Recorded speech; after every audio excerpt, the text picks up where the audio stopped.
The other day I was watching a video by a fellow YouTuber, Robert Fithen, in which he talked about 10 songs that had a specific connection or memory for him. I'll leave a link for that video in the description down below and you can go and see that later if you wish. It got me to thinking about the songs that do it for me. In fact, on Facebook I dedicated a group to it called The Music of My Life.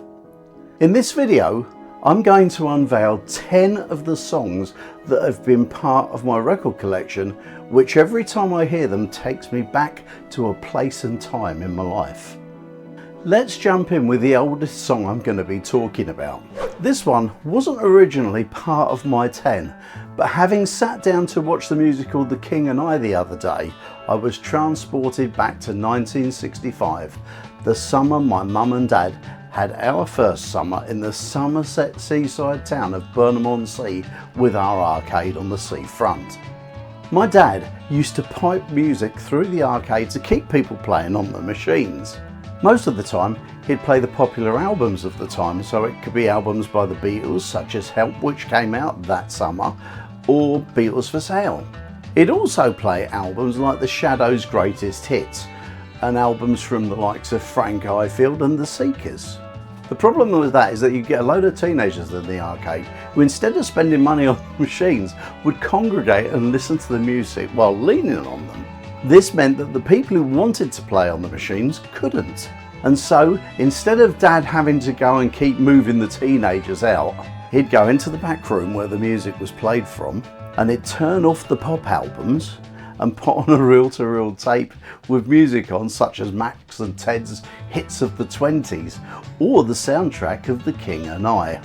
You could be sure that after 5 minutes of one of those albums playing, the arcade would be emptied of teenagers because they'd leave. And then the people who wanted to spend the money on the machines did. Later, when the arcade thinned out a bit, Dad would go back and put the Beatles back on, and that would draw people back into the arcade. And so when I was watching The King and I heard the song I Whistle a Happy Tune, and I was once again taken back to being a little boy and hearing that song in the arcade. Next up, it's the winter of 1974-5. I was at boarding school at the Prior Park College in Bath. There was a trade newspaper that my mum and dad used to get called The Coin Slot, which was to do with the arcade industry, and it included news about things like the jukebox part of the business. Each week my mum would cut it out and send me the pop charts in the UK, and I would take them and I would read them. This particular day I was in a science lesson, and I have to say I hated science totally. I wasn't any good at any of them, so I wasn't really paying much attention. We were supposed to be reading some text, but I had a piece of paper through the UK charts inside the book I was reading, and there I was reading the list to see what was in that particular week's chart. I obviously wasn't paying attention though, because my teacher walked behind me, saw the chart, took it off me and looked at it and proceeded to say something along the lines of, "Mr. Murphy, would you like to share with us the scientific properties of Miss Grace?" Silence. "No," he said. "In that case, this evening you can do detention and write an essay on the subject you were supposed to be learning about." It's only all these years later that I wish I'd had the foresight to come back with the witty reply of "satin and perfume and lace, sir." But alas, I didn't.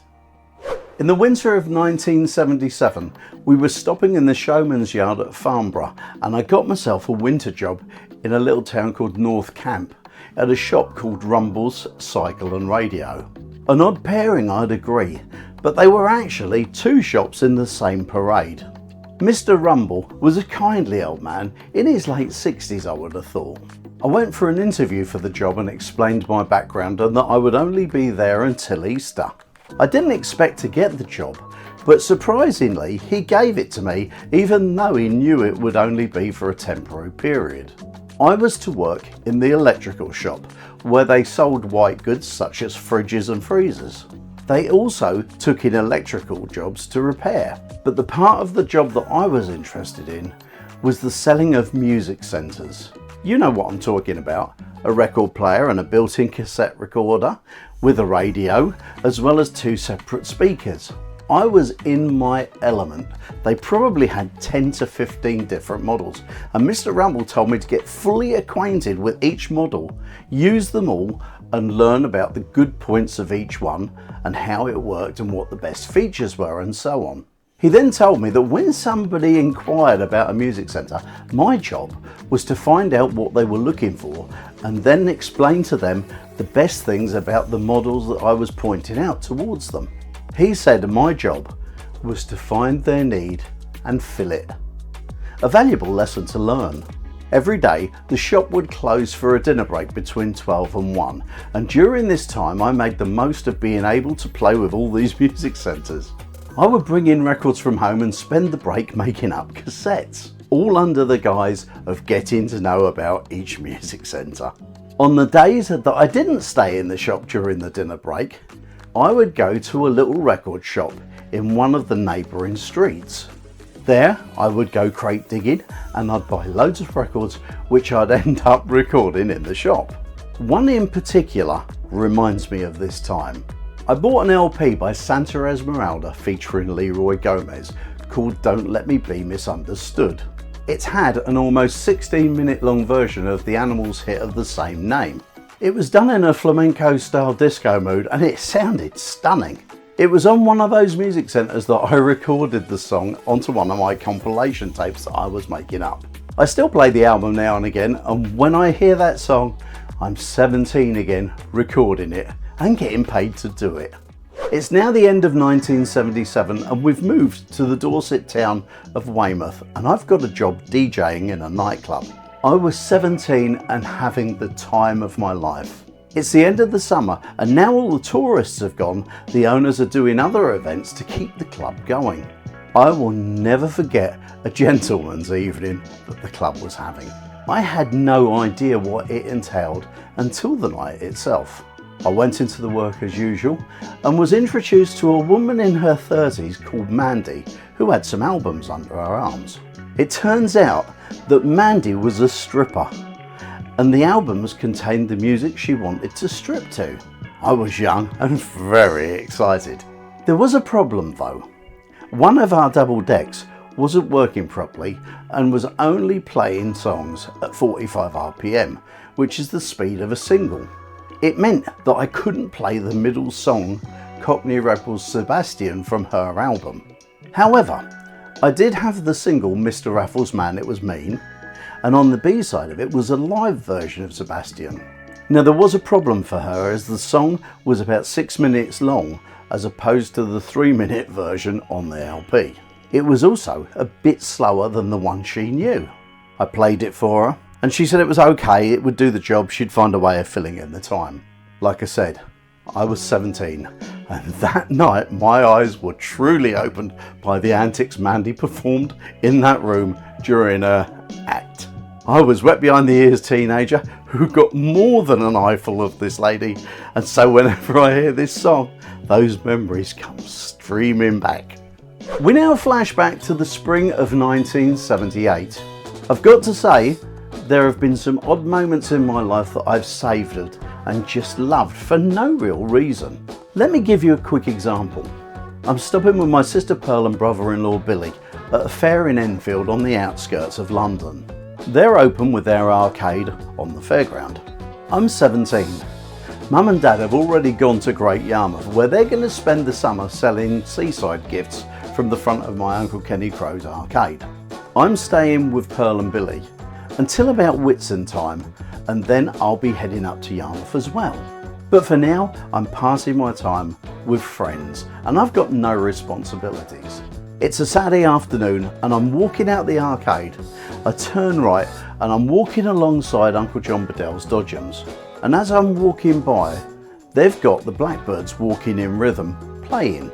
And it was at that moment that I realised how happy I was.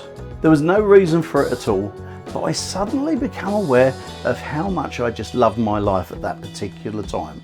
Just for a fleeting moment, I realised I'd be 18 in a few months and I had so much to look forward to. That moment passed like that and I continued walk stopping and talking to people that I knew on the ground. It was just a small, insignificant moment. There was no great happening, just a realisation of how lucky I was to be who I was and where I came from. The funny thing is, I only need to hear a couple of notes from that song and I'm transported back and I'm young once again. Back in 1980, my mum and dad had a bingo on the South Pier at Lowestoft. Now that was my last summer at home before I left home and started a business of my own. At the time, we were living near Great Yarmouth and a group of us used to go to an eatery called Zach's. These days, it's called the Yankee Traveller. The food in Zach's was great and so we go in there quite often. And that particular year, it seemed as though Ricky Lee Jones's album was on constant play in there. Every time I went in, I'd hear it and I grew to love that album just because I heard it so much. I bought it and I love it till this day. And every time I hear Chuckies in Love, I think back to those days. Now if you think music can't move you, think again.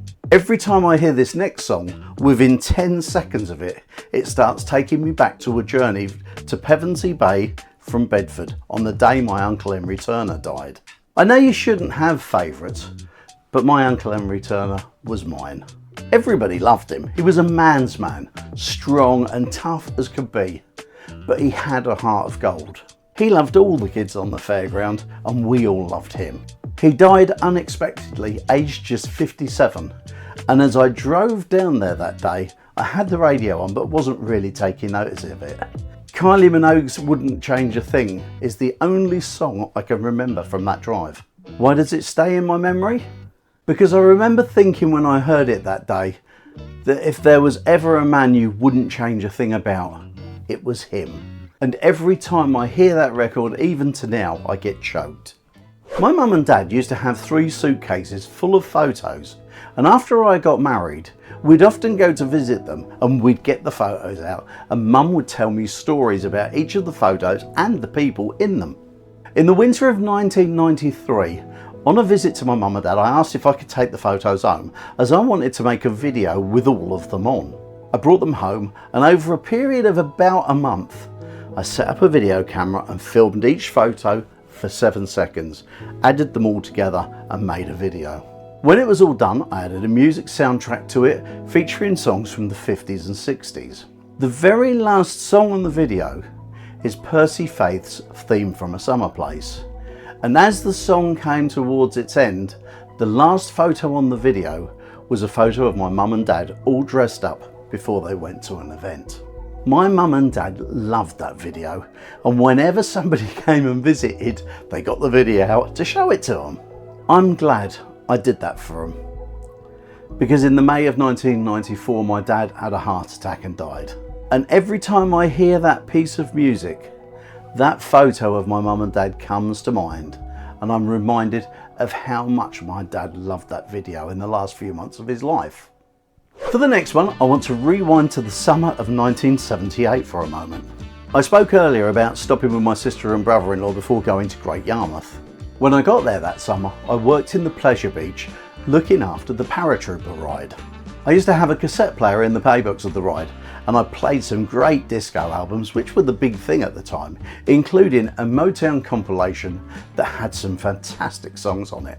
There was one song on it I particularly liked. It was by a girl group called High Energy. The song was called Love Is All You Need. Now along the way the tape went walkies from my collection, and it was during the 2000s when I was having a look on eBay that I came across a promo single of that song. It was dear, well for me it was, to pay £6 for a single. But I was so excited I bought it. I waited 2 or 3 days for it to turn up and was so pleased when it arrived and I got it unwrapped. It had been years since I'd heard it. And then I realised I no longer had a record player, so I wasn't going to be hearing it anytime soon, unless of course I went out and bought one. A call to my friend and disco supplier followed. He had a second-hand record deck that he was willing to sell me. So off I went to buy the record deck, just so that I could hear this one song. Basically, This £6 record has ended up costing me a small fortune since then, because this was the single that started me buying records again. And now for my final song. Between 2009 and 2017, I was fortunate enough to be a radio presenter. I used to syndicate my radio shows to stations around the world, and over that period I was fortunate enough to have my shows listened to in over 95 countries and territories worldwide. After I'd taken a 3-month break as a result of my kidney lodger operation, I went back to work and started doing shows again. But something had changed. All my enthusiasm had gone, and I realised very quickly that I was no longer enjoying it. The upshot was that in September of 2017 I called it a day. I was always lucky enough to be able to play whatever songs I wanted, unlike many presenters who have to adhere to a strict playlist. And so I was looking for an appropriate song to end my final show. The song I chose was Tom Petty and the Heartbreakers' The Last DJ, which tells the true story of a DJ who refused to be playlisted and ended up going to a station elsewhere so that he could carry on choosing the music that he wanted to play. I couldn't think of a better song to conclude my last show with, to be honest. And that's it. My 10 songs that I have a connection to. There are loads more, but they're for another day. And if you click up there, I'll tell you why I think that record shops were the best shops.